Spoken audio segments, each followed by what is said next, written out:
2026 is looking like it's going to be the biggest year for Warhammer 40k so far, and the reason why I think this is because of the 500 Worlds trailer and the module that is releasing for the tabletop. Today, I brought First War Guardsman from the Space Marine 2 community to talk with this about, and we are both extremely excited about all of the releases that are coming for Warhammer 40k in 2026. First impressions, FTG, what do you think? 500 Worlds, well, Titus is in the forefront of the poster boys, which are the Ultramarines and 40k. This is pretty huge. Having a video game character be so heavily pushed by Games Workshop is a pretty genuinely new thing. We haven't really had this in 40k for a while.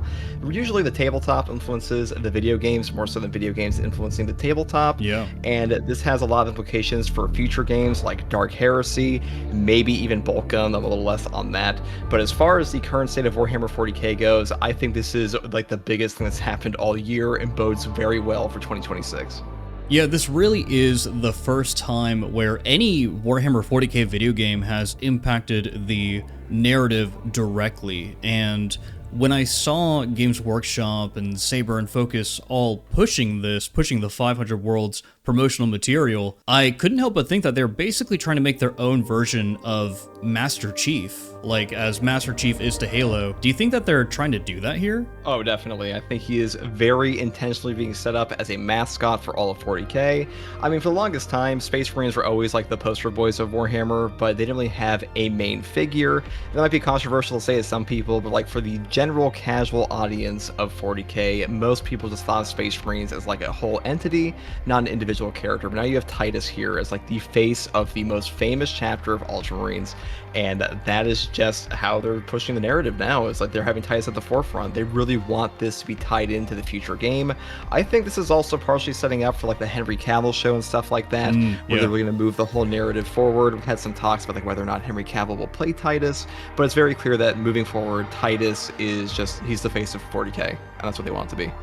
I'm completely okay with that, to be honest, and I'm very pleasantly happy that Warhammer 40k video games are kind of the front and center for seemingly recruiting new Warhammer 40k fans, and 2026 is going to be a massive year because of all the exciting new content that is releasing for existing games, and of course, all of the new games that are coming out, which is what we're going to talk about today. So first up, we have the Tech Marine coming out for Space Marine 2 in early 2026. And can you go ahead and just review all of the details of everything that we know about the Tech Marine? Well, so far, we know the Tech Marine will be coming out in Q1 of next year, and he will be basically a ranged melee hybrid. He'll have access to a new Omni-Saya axe, and potentially the Power Axe as well. He'll have like little turrets he can set up, and a shoulder gun he can spec into with like plasma and last fusel sniper functions and stuff like that. It's a pretty unique class from the sounds of it. Obviously, we haven't seen gameplay yet, but that is like the big upcoming release for Space Marine 2. I think it'll probably be the biggest release for the entire game in year 2, and hopefully it's a banger, but I'm looking forward to it. I think class releases for video games in general, especially horde shooters, just like the most important thing to add for class dynamics and overall gameplay variety.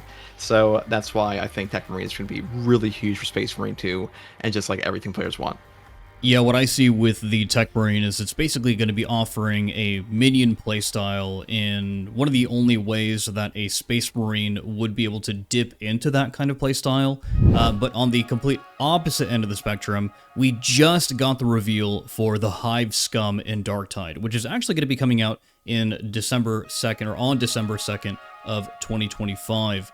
And this class looks pretty interesting, very, very mobile, a highly aggressive kind of class with huge inspiration taken from Necromunda. What are you most looking forward to about that class? Oh, by far the dual wielding. I always like Carillion and Vermintide. I think like these really nimble playstyles are super fun, and it's really something that we haven't had in Darktide up until this point. I mean, Zealot had some dodge builds, you know, and like really hefty toughness regen and moving through enemy lines, but having this super fast moving Hive Scummer with a dual wielding, that's really cool. People love dual wielding in games. I think that's going to actually draw more people to this class to maybe even being a Necromunda gang member. Even though the Necromunda is pretty popular in 40k, I think that gameplay will be king on this one, but it's still a pretty cool class and has a lot of interesting story elements for Tertium because, after all, this is their home. Hive Scummers were born and raised on Tertium in most cases, or at least in this case, and having the character actually have, like, you know, a direct tie to the planet, that's pretty new. We haven't really seen that so far, so I'm curious to see how that actually plays out. I think the thing that I'm looking forward to the most is going to be the spicy dialogue we're going to get between the arbitrators and the Hive Scum, because they're going to be in complete opposition of one another. But next, we're also going to be getting more updates for Rogue Trader, and these are going to be sprinkled throughout 2026 in the form of 2 massive DLCs, one in the first quarter of the year and then one in the second half of 2026. Primarily, what I'm looking forward to the most for these is basically just going to be the new characters, the new archetypes, the new origins, just more of that good Rogue Trader content. Probably around 15 hours of story content for each one, and more of the high quality stuff that we've kind of grown to expect from Owlcat. Have you been dipping your toes into Rogue Trader at all, FTG, or do you plan to again? Oh, I have about 250 hours on Rogue Trader currently. I think Rogue Trader is the best narrative 40k has really produced in gaming so far. It is one of the best ways to learn about the various aspects of the world. I think Rogue Traders in general are a great player character choice because you interact with Xenos without having a bunch of heretical inquisitors accusing you of heresy and things like that. It's a really fun gameplay style. A lot of people are kind of put off the gameplay of a CRPG, but I think we both agree that Rogue Trader is currently the best 40k game, and hopefully that carries over into Dark Heresy later. But how do you feel about the narrative implications of Rogue Trader? Because it does take place like during the middle of the Fall of Cadia, if I remember correctly. Yeah, I mean, I love that entire timeline, basically like the end of the 41st, the beginning of the 42nd millennium there, because the narrative could kind of go wherever, and specifically when it comes to the Rogue Trader themselves, like being able to be a dogmatic, you know, Imperium, not Bible thumper, but a dogmatic Imperium follower, or a iconoclastic person who's trying to do your own thing, or even a heretic during that time period, is just extremely fun to experiment with and to play with. I've always said that Rogue Trader is a very, very highly replayable game in that you get different narrative experiences with each playthrough, and then different gameplay experiences if you're going with different builds and stuff. But there are also a bunch of other games such as Battle Sector, Gladius, and Speed Freaks that not many people talk about too often, but they are going to continue to get supported in 2026, so if you do play one of those games, or any one of those games, then that is some very exciting news for all of you. And speaking of new content, let's talk about the big things. Boltgun 2, what are you looking forward to the most, FTG? I would say having a actual playable Sister of Battle is pretty much the draw of this one. People really like Malum Cato in Boltgun 1, but I mean, Sisters of Battle are arguably the most popular Imperium character to play as besides Astartes, so I think it's going to draw a ton of players on that. For me personally, I don't care about the Sisters of Battle too much, but as far as gameplay opportunities are concerned for like their loadouts, that's pretty damn cool. I think it's about, you know, second, yeah, the what was it? You know, the power armor. Power armor is huge for Sisters of Battle, and like one of the only members of the Imperium that actually have access to this outside of the really upper echelon Astartes or like Tempestus Scions in some cases. And I think having those gameplay opportunities within Boltgun would be really cool. It depends what the build variety is going to be like, but after all, this is mostly Doom inspired, so having like a proper shoot 'em up with a Sister of Battle, that's a cool idea. I mean, it's not really like my personal favorite thing, but I would like to play it. What I'm curious about is, so we've seen Boltgun release DLC before. I'm curious if, with the addition of a new character in Boltgun 2, if they're going to go with the DLC route of basically adding more playable characters. You mentioned a Tempestus Scion, but there's also things like Eversor Assassins, which are like on the same level of Malum Cato, just kind of send them onto a planet and watch them destroy everything. The possibilities are there. I'm curious if Auroch is going to be willing to dip into it. But what Auroch is also doing is going to be Warhammer Survivors. And I think that this game can be a huge hit especially since they're working directly with the developers of Vampire Survivors, Pinnacle, and the one thing that I think that they need to do with this game is release it on mobile. I haven't seen any indication that they're going to be doing that. What do you think about that? I think having a mobile 40k game that's not Tacticus could be pretty damn cool. I just like roguelites in general, to be honest. Yeah. Having a roguelite or roguelite game for 40k would be pretty amazing, and Vampire Survivors is a pretty damn good game on its own. If it's anything similar to that, I think it's going to be in a pretty damn good spot. Now, having mobile games, it's always a little controversial because people always worry about NTX and stuff like that, but I think in general, 40k's been pretty decent on that front for most of those games. Tacticus can be a little controversial, but either way, having a roguelike that can be played on both your PC and your phone, I think it'll do a lot for like 40k's exposure and stuff like that, so I'm all for it. The way that Vampire Survivors was handled on mobile was actually pretty fair. I think that at times, when you look at something like Tacticus, it could be much more egregious when it comes to the monetization, especially for, you know, Definitely. I mean, it's just a mobile game, and that's kind of what we've kind of grown to expect in that market.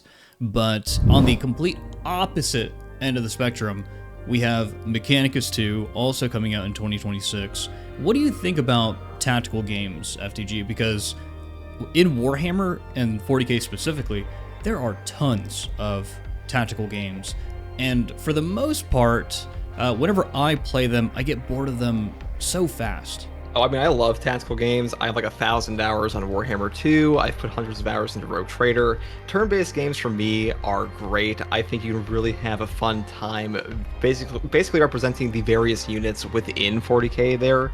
Because, you know, in the case of a shoot 'em up, you know, you don't have to have all these crazy animations like you do in Space Marine 2 or even Darktide at times. It's very easy to properly represent a lot of characters at once. And a lot of 40k in general is just like a 5-man squad going in to kill something, and it's kind of hard to do that in a, you know, a shoot 'em up setting at times. And also, tabletop itself is a turn-based game, so I think it really transfers over very well. I love strategy games, you know, I don't really ever get bored of them. I know it's a huge point of contention for a lot of people. It's like whether or not these games should be turn-based. CRPGs just turn people off automatically in some cases for that very reason. But for me, I think it's great. I think it fits 40k perfectly, and I love Mechanicus 1, and I can't wait to play it 2. Yeah, I just think that I find it hard to play with myself, phrasing intended.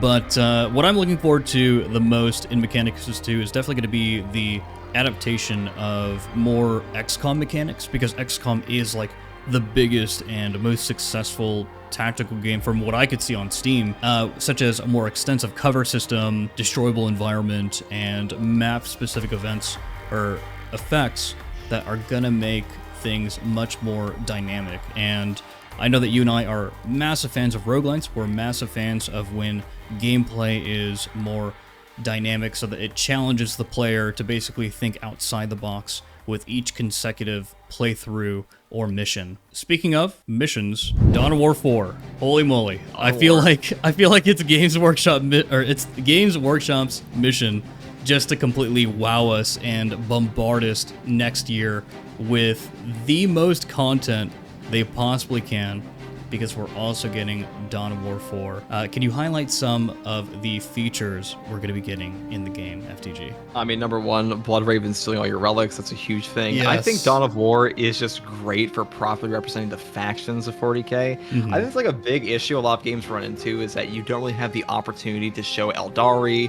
Orcs, Tyranids, not Skaven, but, you know, Astartes and stuff like that in a single game. Yeah, we wish. We hope one day Space Rats.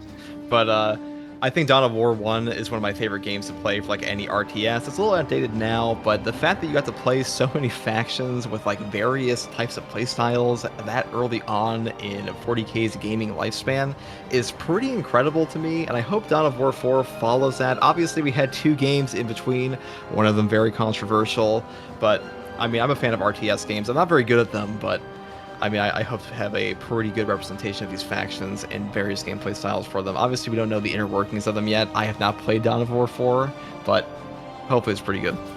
Yeah, honestly, this might sound a little cruel to say, but I'm kind of most looking forward to the fact that they're taking the franchise away from Relic and giving it to King Art Games.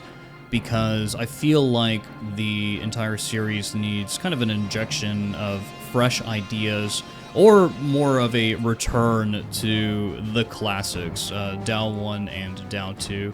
And it looks like we're going to get that with the 4 factions that are featured on release: Space Marines, Necrons, Adeptus Mechanicus, and Orcs. What's exciting here is that this is going to be the first time that the Adeptus Mechanicus are going to be portrayed in real time. We've had Adeptus Mechanicus in other games, like for example with Mechanicus, but we've never been able to pilot or control AdMech in real time.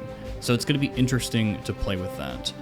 Plus, we're going to be getting 40 plus minutes of campaign cutscenes and cinematics, so it's awesome to see that they are not shrieking away from the single player experience. And my personal favorite thing is that the Last Stand mode is going to be included on release. So Dawn of War 4 looks like it's going to have way more content than Dawn of War 3 had on release, and it looks like they have an actual plan here. I also can't wait for them to release more factions in the game. Hopefully we get that Chaos DLC right away, because I feel like you can't have a good 40k game without the Chaos Boys. Yeah, you go back to the controversy of like Total War Warhammer 1, where you had the Warriors of Chaos as a DLC faction, so that could be a little bit of a controversy there at times. Hopefully Dawn of War 4 has properly priced DLCs and things like that, because I feel like a lot of players, that's their big worry with DLCs in games. I'm looking forward to Dawn of War 4, but you know, RTS games are well known at this point for nickel and diming you, so we'll see. Hey, this is the 40k community, so we're very used to spending money, good sir. But That's true. That's probably the cheapest thing they value. Yeah, exactly. Speaking of Chaos Space Marines, though, we are going to be getting the Night Lords in Dark Heresy, which is honestly, personally, my most anticipated video game release of 2026 when it comes to Warhammer 40k. Oh, definitely. Because it's just going to be a significantly better version of Rogue Trader. It's going to be more approachable for new players, and it's going to be fully voice acted. What are you looking forward to the most in Dark Heresy of all the things that you've seen, FTG? For Dark Heresy, you know, with the advent of Baldur's Gate 3 being this enormous success for Larian, it really seems like Owlcat has been doubling down on voice acting, making sure the locations are very meaningful. That's kind of a big issue in Rogue Traders. That like a lot of the areas, they're pretty thematic. It's just there's not like a ton to the individual locations. And Dark Heresy is taking place on one planet. They're having full voice acting, no animations like Baldur's Gate because Owlcat is not quite there yet. And the narrative, I think, will benefit from that tremendously, because one of the biggest things that turned off people to Rogue Trader is that immediately after the prologue, you're slapped in the face with no voice acting outside like some very specific scenarios, and a lot of people are just like, they don't want to read that much. And I know it might be one of those things where like, oh, these casuals don't want to read, but I think bringing people into 40k at Dark Heresy is a huge point of what Owlcat is trying to do, and that kind of presentation is just a better way to do it. And CRPGs are really damn good for narrative storytelling, and having a properly voice acted 40k game, that's the biggest thing for me. Like, that really brings me into the story. Absolutely. We could see an effect similar to what we saw during the transition of Morrowind to Oblivion, kind of digging up ancient fossils here. But whenever we went from Morrowind to Oblivion, the writing definitely became much simpler, because you have to take voice acting into account. But I don't think that hurt the quality of Oblivion too much. I mean, it did just recently get its own remaster, and that was a huge hit. So I don't think it'll be too terrible in that regard. I think it'll be controversial to like some very diehard CRPG fans. I understand where they're coming from, because like personally, I don't mind having to read a bunch in a video game, but really the way Rogue Trader plays like a visual novel at times, and that's fun for a lot of people, but some people just, they don't want to do that, and it's very frustrating for them. It turns them off from the game. At the end of the day, Owlcat really wants to bring people in to a 40k CRPG, because having the 40k license for a CRPG is pretty massive. It hasn't really been done before, and overall getting people into 40k in like a CRPG is one of the best ways to showcase them the entire world, just like Rogue Trader. And the more people that actually get in based on this voice acting, I think that's a big W, and I'm looking forward to that for sure. I also think that Rogue Trader is still going to be there. It's still going to be getting updates. Owlcat sticks with their games for the long term. So we're likely going to continue to see patches, DLC, and just general updates for Rogue Trader. So that experience is still going to be there. Players are basically going to be able to choose how they want to experience a 40k CRPG. But let's get into the rumor mill a little bit, FTG, because I've been paying attention to Total Warhammer 3, and the amount of time that it took for this DLC that's coming up on, I think, December 4th, Tides of Torment, to basically be developed and be released was basically like an entire year from the last DLC that was released. Could those assets be working on something else in the background, you think? Do you think of old Total War Warhammer 40k? Hell yeah, I have a sneaking suspicion we are going to be getting that game announced at some point soon. I hope we do. I mean, I'll just be blatant about it, that this would be my most anticipated 40k game, period. Total War Warhammer did absolute waves for the fantasy community. It basically brought back certain factions like Cathay from basically the dead. The old world is more popular than ever because of these games, in my opinion. And 40k is already booming. If you had a booming Total War game, because the thing about Total War, it's like I said with Rogue Trader and Dawn of War, is that representing these different factions is quite difficult. They play so uniquely, but Creative Assembly really is quite good at differentiating factions, especially after making 3 Total War Warhammer games. Obviously, the historical community for Total War has been a little like, we don't like the fantasy that much, but as far as these games are concerned, with like their own, like, you know, increments, Total War Warhammer 3 plays way better for a lot of factions than Total War Warhammer 1 does. Total War Warhammer 2 did some things better, but as far as 40k is concerned, even if we just started off with like 4 factions of Tyranids, Necrons, Space Marines, and maybe like Guardsmen or something like that, that would draw a ton of players. I think people would love to play as Eldarian here as well, and seeing the units, the animations, and stuff like that brought into a Total War setting with the 40k factions, it might be the biggest 40k game ever. So we'll see what they actually announce, but what do you think about that? I think you nailed it in the head. I don't think that we would see it in 2026, because I would feel like that would be a lot of development to be under wraps for so long. But I do think that if they do announce it soon, we can see a 2027 release, which would be absolutely massive. Just continuous things to look forward to as 40k fans. Just super excited for the future of this entire franchise. But that is going to wrap up the video. FTG, do you have any closing remarks for the audience? I think that 40k games are in the best place they have ever been currently. I think anybody that's a 40k fan should be very excited for 2026 and beyond, because the closer we get to the Henry Cavill show, which I really think will be like a giant crescendo moment for a lot of the plans Games Workshop is currently working towards. We're going to get the releases of Space Marine 3 and things like that. That is when 40k will truly be like pulling out all the stops. The narrative will be pushed forward and games will follow in suit. So that's what I'm looking forward to, and hopefully people like the sound of that as well. Dude, I think that if we get Space Marine 3 and the Henry Cavill show in the same year, that is going to be the sword that fells Star Wars once and for all. Like, just RIP Star Wars, definitely. You're done. So I'm super excited, guys. FTG is super excited. Go over to his channel and subscribe to him if you haven't subscribed to him already. Subscribe to me as well. Like the video and tell us what you think in the comments. It was great talking to you guys, talking to you, FTG. The Emperor protects. Emperor protects.